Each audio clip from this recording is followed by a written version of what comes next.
It's New Comic Book Day!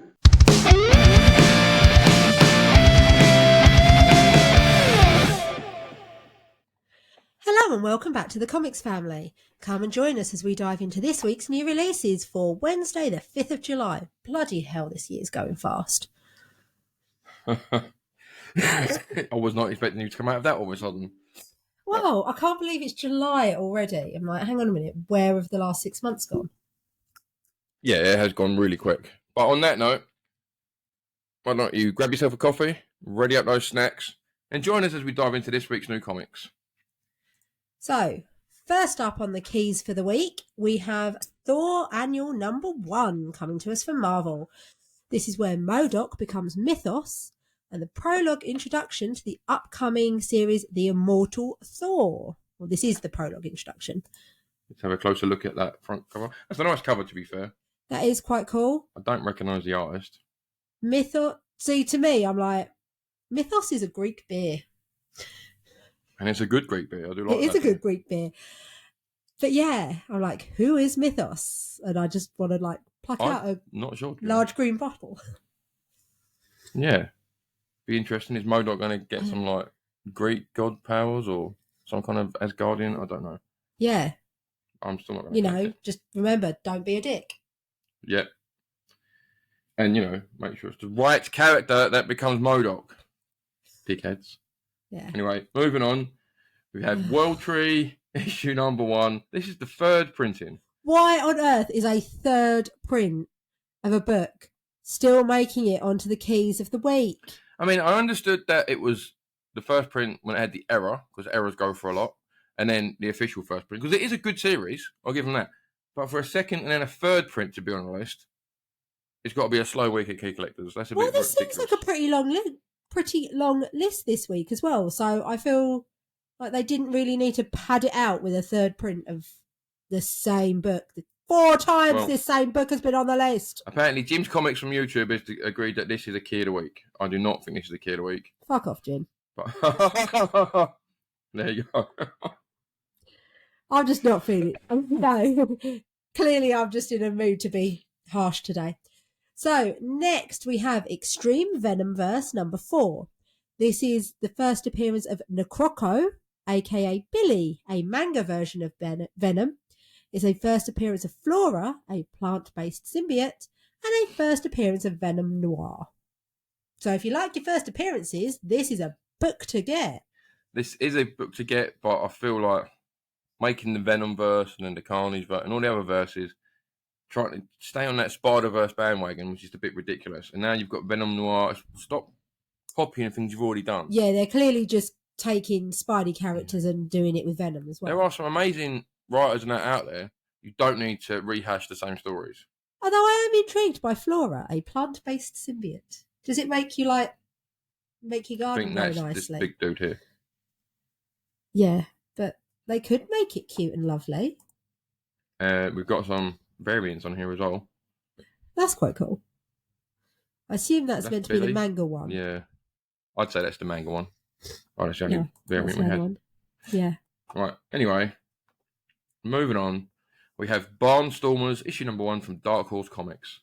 This is a character-driven series that explores the early days of aviation and the evolving relationship and romance between 2 young pilots.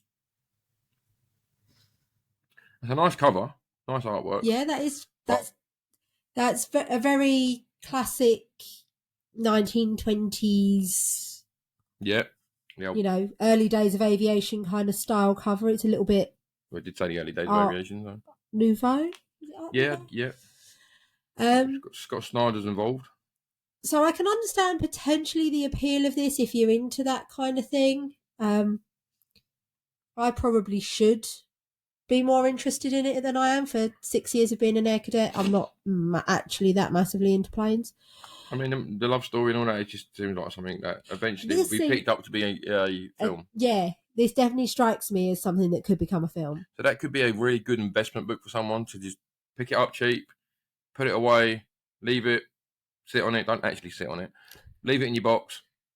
Do not put a butt print on it. Make sure you put it in a decent bag, decent board, because it could be worth a few quid. Yeah. I might have to buy this now. It's one of those that I'm like, am I interested in it or not? Do I want to actually read this? I don't know. Anyway. I don't know if I want to read it, but I think it'd be a good one to invest in. Yeah, I'm trying to decide whether it's piquing my interest enough that I want to read it. Next, we coming to us from Scout Comics. The most famous comic companies of all, Scout Comics. Is eJunkie, number 1. A bored, thrill-seeking experience junkie takes a dose of a new alternative reality drug known as Torch, which causes him to experience the memory of a train wreck that took place hundreds of years ago from the perspective of a long-deceased passenger. So this is source code in a comic book. I see where you're going with that. Yeah, source code, he's an ex-soldier. They purposely put him... if you've never seen it, it's quite a cool film. It's Jake Gyllenhaal. He is in the military and they use him to go through a train crash. Yeah, they use him to relive the train crash until he finds out who actually caused it. And then in the real world, they can go and arrest the guy because it's obviously already happened. And happy ending, he fucking stayed on in the machine. Yeah, we don't want to do too many spoilers if you haven't seen it. I actually really enjoyed it. It's an old film. If you haven't seen it, I'm spoiling it because, yeah, it's a decent film. But yeah, this is kind of just what this is if you like source code the film, this is an unintentional version of that he gets high on something and goes back to a train crash. So again, if you enjoyed source code, this might be one for you to go and read. Not for me. Personally, I don't. It doesn't pique my interest. So I did wonder what an eJunkie was, and I thought it was maybe just someone that's got like a tech addiction. But clearly, I always wondered what an eJunkie was. It's an experience junkie addiction. Anyway, moving on, we've got Gene Simmons' Dominatrix number 1. Smut. This is a 4-issue limited series written by Gene Simmons from the band Kiss and Holly Interlandi from Cradle of Filth. Oh. Oh, no, that piqued your interest, didn't it? And I'm not allowed to look at it more because it's smart. Let me try that again. No, it will not. It will not give you a larger version of it that isn't blurry. If you would like a closer look, head down to your local comic shop and ask for Smart. Yeah. Yeah, if you don't ask for Smart, you might get handed a lot of books. I'm intrigued by the fact that it's a book written by 2 musicians, but it's all about Smart. Yeah.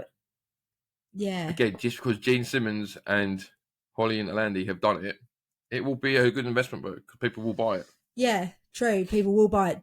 And in the nicest possible way. Gene Simmons is getting it on a bit, so... Anyway, moving on. Right, next, another one from Scout Comics. We have Magician's Rabbit, number 1.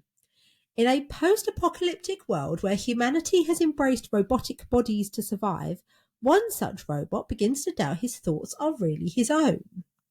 What's that got to do with a bunny? I think the robotic body he's chosen is in the shape of a bunny. Yeah. So this robot bunny has decided the thoughts in his head belong to someone else. Maybe they belong to the bunny. Wabbit. You know who'd like this? Yes. Little Miss is obsessed with a bubbit. She does love a bubbit. She's not having it, but she does love a bubbit. That doesn't pique my interest. It might pique someone else's, but it's not one. Yeah. At least this week we seem to be getting quite a few newer books. Some interesting. Good investment book for people. And on that, let's talk about the next one. We've got Swan Songs, issue number 1, coming at you from Image Comics. A series that tells different stories about endings. The end of the world, the end of a marriage, the end of a sentence, etc. Okay? Could be interesting. I mean, the end of a sentence that makes a really brilliant story, but whatever.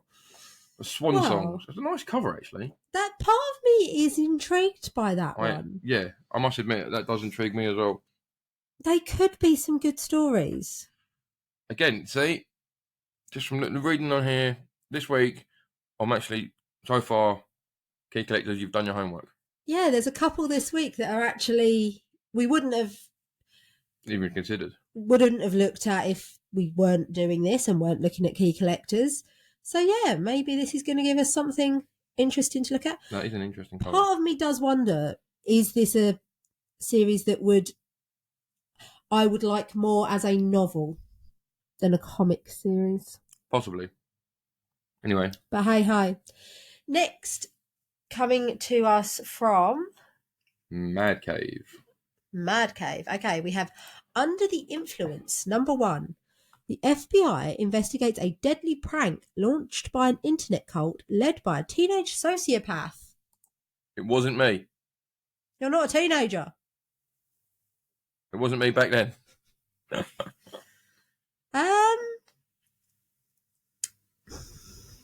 I don't even want to talk about this, but it just looked weird. I kind of feel like this is probably one of those things that probably could happen in real life. What's because the prank? He put hot dogs in people's mouths. I'm sorry. Teenagers launching internet cults does seem to be something of a thing these days, unfortunately.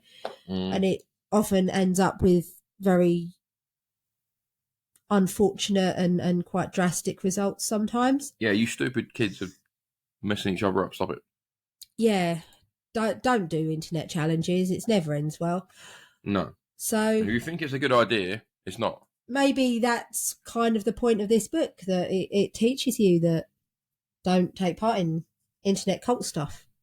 It's bad. Maybe. Anyway, next up we have Weird Works number 1 that coming at you from Image Comics. This is again a 4 issues series described as a crime epic reminiscent of LA Confidential, mixed with the bright alien-filled world of Futurama. There's a combination I wasn't expecting. Yeah, there's a strange combination. Not quite enough to make me want to buy it, but I can see why people might want to. I'm not impressed with that artwork either. No, I'm not really feeling Shaky that cover. Kane. Never heard of you, but yeah. Shaky Kane.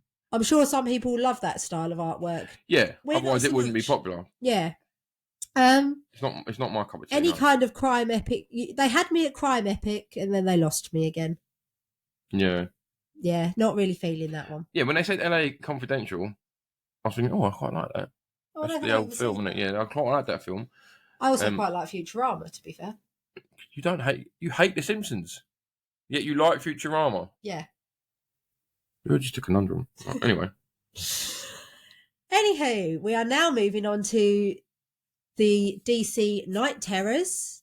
Any of you that heard our previews episode that we did a little while ago when they were doing the previews for July will know that we got a little bit excited about reading about Night Terrors, which shocked us because it's DC. But yes, we start off with Night Terrors Batman. This is it's all two issue limited series, so at least it's not a massive commitment if you want to get these. No, from what I read in the previews, and I know it's DC, and you can all call me a hypocrite. Yeah, I'm actually intrigued by these, especially a couple of the books we were especially intrigued by. Yes, there are a couple on our pull list for this week that we'll go into a little bit more when we do our pull list. Yeah, and we were both somewhat intrigued by this idea of the Night Terrors. Yeah, so we had Batman number 1 there, and then we've got Black Adam number 1 here. I mean, what is he getting pulled back by people that he's killed over the years? That's a nice cover because he's ancient Egyptian style. Yeah, so maybe it's the mummies are coming back to get him. This is effectively the character's nightmares. If you haven't heard about Night Terrors, there's a big bad guy that's overarching all of these, and he's making their nightmares come to life. Yeah, we did talk about this big bad guy, and I can't remember who we said the name was. No, because we haven't looked at it again since we did the previews. There it is. It's Insomnia. Ah, there we go. Night Terrors First Blood number 1.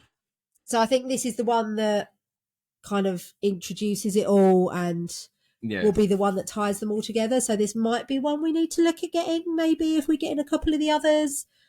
I don't think we're going to get all of the Night Terrors ones for every character. It's just the couple of characters that we're really interested in. Yeah, I was tempted to get them all, but I'm not that rich. No, but this one might be one to consider just because it looks like the one that's going to potentially tie everything in together. Yeah, definitely. So, and then here's one that you might be interested in. Yes. Night Terrors, Poison Ivy. This is on my pull list, and we'll go into it in a little bit more detail. Anyone that's seen Last of Us will agree with me. This looks very cordyceps. Yes. Or played The Last of Us, maiden game. This is very cordyceps. But then again, she's Poison Ivy. She's Plant Lady. Yeah, I know. So it wouldn't affect her. But She would control the cordyceps. Pretty Very much. true. She could control plants. Yeah, true. But yeah, it tickled me that her ultimate nightmare is being a 1950s housewife. And then the next up for the Night Terrors is Ravager number 1. This is the first appearance of Murder Man and Slaughter Squadron. And there goes DC with those ridiculous names again. Yeah. Yes, they do like to give their... Slaughter Squadron. I know it looks like different versions Marvel of Deathstroke. occasionally also give their characters some really ridiculous names, but occasionally they do. But Murder Man is just... It just looks like alternate versions of Deathstroke. You don't know who that is, do you? Yeah, he's the half robot guy. That's Cyborg. Oh no, I'm thinking of Deathlock. Yes. He's Marvel's. Yeah, he's Marvel's. Yeah. So he's Marvel Cyborg, except he is dead. So next is the other one from Night Terrors that we were thinking of getting is Night Terrors Joker. Yep. Because his ultimate nightmare is being stuck working 9 to 5, normal office call centre job. Yeah, being a normal guy. Yeah. And I can understand why he might find that a nightmare. Yeah.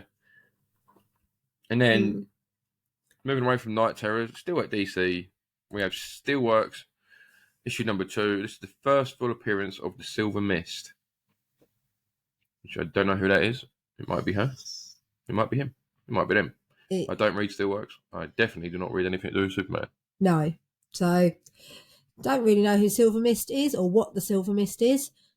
Is it a person? Is it a mist? Who knows? I don't think it's a mist, but yeah, it probably is a person. Well, who knows? If you're into your Superman, maybe, but as you guys know, we're not. So we're moving on. And getting back to Marvel, we have Captain America, Symbol of Truth, number 750. Du-du-du-du. This is the origin of Sam Wilson's new shield. The fact that the origin of a shield has made the keys of the week disappoints me. And I suppose 750 is a bit of a, It's a shield. Yeah, all right, 750 is a milestone, but it's a shield. Sam Wilson is not Captain America. Well, it looks like this has got both of them in it, so. You keep your copycats to yourself. He might wear the uniform, but he's not Captain America. Anyway, moving on. Got Captain Marvel, Dark Tempest, issue number 1. This is the first appearance of Nada, a cosmic threat, and the reintroduction of Nitro. Now, this is kind of on my, I don't know, pull list. I don't know if I want this one or not. Right, okay. I didn't collect the last Captain Marvel. I bought a couple of them just because I really like the covers. I got number 50 because I loved the cover. And again, it was a milestone. It was the end of the run. It was 50. Yeah, let's get that as an investment book. I don't know. I think when I was reading the previews for this, I was slightly intrigued by the idea of the story. I'm not sure. Okay. We might have to look, when we go through our polls this week, we might have to have a look at it just to See what variants there are. Just to remind me why I thought it was cool. Okay. So, next we have Edge of Spider-Verse number 4. I'm pretty sure every one of Edge of Spider-Verse has been on Keys of the Week this week.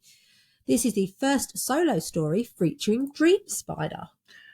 That's a cool cover. That is quite cool. And I think the cameo or the first appearance or something of Dream Spider was a couple of books ago in this. So yeah, I think that was how it ended up on the Keys of the Week because it was her first. Oh, I did something. Oh, what did you just do? Oh, I clicked the variant. Never mind. Excuse me.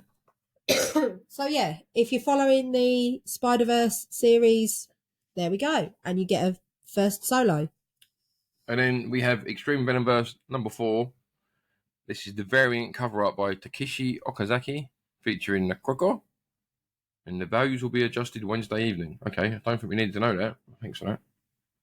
So that's just another.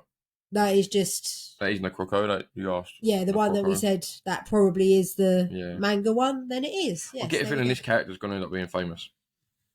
She's just got that look about her that people are going to latch onto her, yeah. She's going to be another Jeff. Never. How dare you? There's only one Jeff. Right. One and only Jeff. So, sticking with Marvel, we have Marvel Zero. This is a one-shot collecting Marvel's 2023 free comic book day stories. So if there's any of the Marvel free comic book day stuff that you didn't get, or you wish you'd got, or you kind of want them all in one place, there you go. I did get mine. This is a nice cover. I'm not going to get it just for that. No. And then last up on the keys of the week is X-Men Before the Fall, Sinister 4, issue number 1, is the origin of the 4 Mr. Sinister clones. I assume their origin is Mr. Sinister. No, it's the 4 clones. Yeah. Oh, I assume the origin of the clones is the original guy. Well, it depends, because it might be someone else took his DNA and cloned them. I know Mr. Sinister's famous for cloning people, but it might be someone's had a little flip around. Maybe the Jackals appeared and done it to him. Anyway, that's the keys of the week. That was quite a long keys list this week, but that is partly because we've got quite a lot of the Night Terrors, which I get why they've made it onto the list. And actually, we've got quite a few random new books as well. Yeah, there's a few keys there that I feel could be good investment books. Anyway, Moving on, we've got our pull list for the week. Okay, first on our pull list for the week is Clobbering Time, issue number 5. Octafray's plan is almost complete. He has reverse engineered every item of power across the Marvel Universe's time stream to create the Psychopomp machine, a device that will steal the creation energy of the nascent Galactus and the sentience of the universe. At the moment of the Big Bang, the Thing, Doctor Doom, and Tuvatu are an unwilling audience to the universe's remaking. That is, unless they can get free. It's Clobbering Time. I mean, I haven't read these yet, so they're more getting put away for Little Man. Yeah, just because of his amusement by the Thing. No, there's no variants for this one. So. I don't think there normally are there? I'm not sure, to be honest. So, next on our pull list, we have Daredevil number 13. This is, to be fair, that is not what's happening with Daredevil. Most of this week's pulls are for you. So, we have Daredevil in Hell. Chip Zdarsky and Marco Cicchetto are on the last leg of their tour de force through Matt Murdock's life and afterlife. Yeah, that's a nice cover. That's his dad, by the way. Oh, is it? Yeah, his dad was waiting for him in hell. Oh. He can be like his tour guide through hell, I think. So clearly his dad went that way. Well, he did like work with gangsters and stuff. Even though he was a good dad, he still had to make money on the side because he wasn't a rich man. But then we've got a Hellfire Gala. That is quite cool. That's definitely on your list, isn't it? Not necessarily. Oh. That is cool, and I do want to get a lot of the Hellfire stuff, but I don't have to get every single one. And then the Mooney variant. That's quite a nice variant. That is quite cool. Anyway, let's go back to our pull list. Then next up was Doctor Strange number 5. Dark wedding bells are ringing. Strange and Clea have been invited to an interdimensional wedding, but when the bride is Clea's own mother, Umar, the Unrelenting, is not exactly the family event the strangers want to attend, especially when the guests are mysteriously being murdered. Or the Scarlet Witch variant. You can look at that in a sec. There's the main cover. Yep, and it's a wedding, so yay. Wedding covers. Scarlet Witch. Oh no, Hellfire Gala. That is cool. That is. I have asked our resident dealer to put aside the Hellfire Gala stuff for you, whether he remembers. Hopefully he remembers because he's listening to this podcast. Yes. But we'll see. We'll walk in and he'll suddenly be like, having listened to it, and he'll be like, yes, look, here they are. Yeah, and there's another. I feel like we're going to have an expensive couple of months. Range and Dormammu. I feel like you're going to have an expensive couple of months with Hellfire. Yeah. So next we have Edge of Spider-Verse number 4. As we've mentioned, this is all about Dream Spider. Dream Spider returns. The new Spider character from the hit Deadly Neighborhood Spider-Man miniseries returns in her first solo adventure. Also, what if that radioactive spider we all know and love bit J. Jonah Jameson? I have a confession. I did not get the Deadly Neighborhood Spider-Man miniseries. There's a Spider-Man series you did not get? Yep. Blimey. There's a few Random variant. So there's the one that we clicked on a little while ago. That is quite There's a cool Miguel. cover. Miguel. Spider-Man 2099. Oh. Miguel O'Hara. It wasn't. You think it was Peter Parker? No, I just wondered who Miguel was.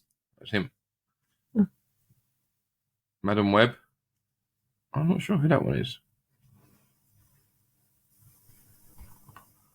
And then the Gonzalez variant, which is very chibi feel. Yeah, that's kind of cute. Yeah. Yeah, I'm not getting it, but if you want to get it, feel free. We'll see. We'll see how pricey this week comes out being for us. Well, after today, it will probably be very pricey. Right. So next we have Night Terror's Poison Ivy. It's another absolutely gorgeous and serene day in Pamela Eiley's lovely little new neighbourhood. Everything and everyone here is wall-to-wall smiles. Nothing ever goes wrong. Everyone is friends. And best of all, it's made just for Ivy with lots and lots of love. Now, Pammy, don't frown, don't fuss and don't fret. Just because this wasn't what you thought you wanted, it doesn't mean it won't fit you like a glove. Now have some pie, dear. Don't think too hard and just smile. You gave me the crepes. I literally felt the tingles down my spine. You freaky fuck. What the hell? Well, clearly that's the whole point. It's her nightmare. Well, you're giving me nightmares talking like that. I need to go and change my pants. Excuse me. See, I quite like that variant cover. That is quite a cool cover. I think I'll probably get the A cover of this, but that is quite cute. That's just... Oh, it looks all burning. Nah, Yeah, creepy little bloody handprints on the wall and stuff. Yeah. So, that's quite cool. Creepy as fuck, but... Yeah, but I think it's... The others are probably creepier because they look so sweet. Yeah, like that sweet one. and lovely. That's just really scary faces. Yeah, I think it's meant to be. And then... That's terrible. That is terrible. That is scary. That's fucking terrible. I'm sorry. That's like Nightmare Clown. Right, let's get away from Poison Ivy. Get back to the Joker. The Joker's worst nightmare becomes a reality. He's got a day job. How will we handle meetings that could have been emails? Why did management cancel Bring Your Child to Work Day? Who will want to make small talk at the coffee machine? What is Alexis going to pick for lunch? And who is the masked madman terrorising Gotham at night? Well, it's not the Joker. No. World's best employee. Let's have a look at his... That's a nice variant. That is a nice variant. But again, I think the A cover kind of sums up the concepts. That's a cool Joker cover. I like the A cover. I'll probably stick with the A cover. What his nightmare is, though, cover. That... It's a nice cover, but it doesn't... No way, shape or form has that made me want to buy it. Another midnight variant. Again, nice. It hasn't made me want to spend money on it. No. That's just a bit weird. Weird, yeah. And then the final one we got here. That does look like he's having a nightmare. Yeah. That one's alright, but... That one's quite cool, but yeah, I think the first one is the one that the A cover sums up the whole point of the nightmare is boring, monotonous, everyday, normal suburban life. Exactly. Anyway, moving on. Next we have Peacemaker Tries Hard. Well, I still can't get over that's what this book's called. Betrayed, bleeding and broken, Peacemaker drags his finely toned body to a local watering hole where he can existentially question his violent pursuit of peace from the safety of a bar stool. But his wallowing is short-lived. He's going to get his dog back, but he's going to need some help. Lucky for Peacemaker, his parole officer, Richard, has a colourful costumed past. I think I remember this from when we were doing the previews, and I was like, yeah, he's this great big superhero, and what he wants is his puppy back. Bruce Wayne. His dog's called Bruce Wayne. His dog's called Bruce Wayne because it's like a little Frenchie, and it's got the patterns on it make it look like it's in a little tuxedo. So he calls it Bruce Wayne. Dog called Bruce. Yeah. Okay. There's his eagle from the TV show. It's just... All Pain No Gain. That's like a retro movie poster. cover. Yeah. And what's the one we got here? There's a dog. Bark. So he has a Lola. He has a Lola. Yes. Okay. It was. The first one wasn't great. The second one kind of piqued my interest a bit more. So I'll carry on with that series. You do that, dear. Here's a series that I'm still collecting and I haven't started reading. 343 issues in and he hasn't started reading it yet. Yeah, it started when I was in primary school, so to you. Right. Spawn is forced to retreat, something he is not used to doing. But by going to ground, he may have just discovered a weakness in Downing and Nix's plans. Ooh. I'm going to go straight to the Virgin cover because I do prefer my Virgin covers. That's a nice Virgin cover. That is pretty cool as a cover. Having not read Spawn, but that is pretty cool as a cover. Not me either. But I did discover last night that on Now TV they have the first 3 series of the animated. Oh. So I was going to watch it last night, but little miss was look in the room. I was like, probably best not to watch Spawn whilst the baby's around. Yeah. Let's not show the nearly 2-year-old Spawn. The nearly psychotic 2-year-old, yes. Second born's a feral. Yeah. Right, and lastly for our pull list, or our definite pull list, we have Spider-Man number 10. Spider-Man versus Electro, no holds barred. The Web Slinger and the Emperor of Electricity have both levelled up since they last faced each other, and one really wants to kill the other. Plus, Norman Osborn does something that may end his new amicable relationship with Spider-Man. Ooh, interesting. And while she cost to death, let's have a look at the covers. So there's the A cover. Oh, there's only one variant, and it's a Hellfire. That's nice. Is that Phoenix? It looks like it's meant to be Phoenix, but why would Phoenix be on the cover of Spider-Man? Because why did they put a Disney 100 Iron Man on the cover of Spider-Man? Very true. That really upset me. We know. We remember. Anyway, that's our pull list for the week. Let's see what other key issues are out this week. Seeing as there were a couple that not key issues, but issues. Couple that we were rather intrigued by. We've got X-Men 24 coming out. Obviously, we've already touched on the Thor annual number 1. We've got Fantastic Four number 9, Venom 22. And then Star Wars issue 36, Adventures of Superman John Kent, issue number 5, Monstrous 45. Excuse me. So, let's have a quick look at Night Terror's First Blood, seeing as it's one that we were thinking of getting.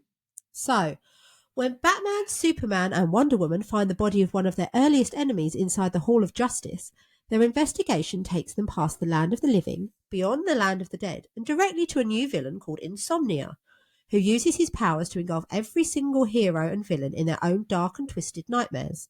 The only way to save the world is to call for the help of an unlikely hero, Deadman. Again with the ridiculous names, DC. He's been around for a while. The thrills and chills of Night Terrors are brought to the DC universe by DC architect and superstar writer Joshua Williamson, with horrific art and by comics legend Howard Porter. Horrific art? Horrific art? Yeah. Yeah, I know. That's just the way they said it. Horrific art. I need to put this on the ball list. I think maybe we do. Because I feel like this is the one that's going to make the others... Yeah, I'm not going to... make a bit more sense. Click on all of them because... Oh man, I'm clicking the wrong buttons here. Sorry, people. Where was that night? There it is. It's on the list. I clicked the wrong button. You are not doing well today. I am not. It's on the list. Do I need to take the mouse away from you? No, carry on. We got Yoda issue number 9. And then Grimm 11.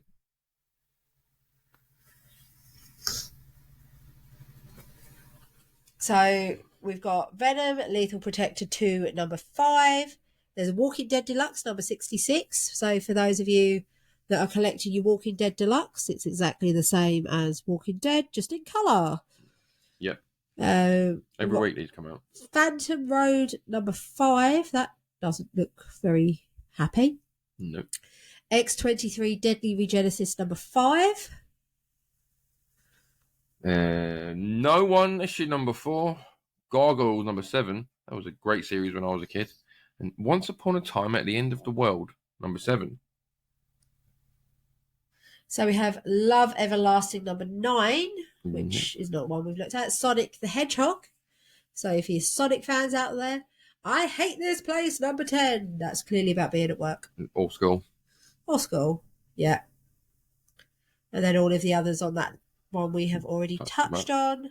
We've got Teenage Mutant Ninja Turtles, the Armageddon game, issue number 8. Oh, we've got Hairball number 4, the scary cat that the little girl thought was killing people. And it was. I guarantee it was.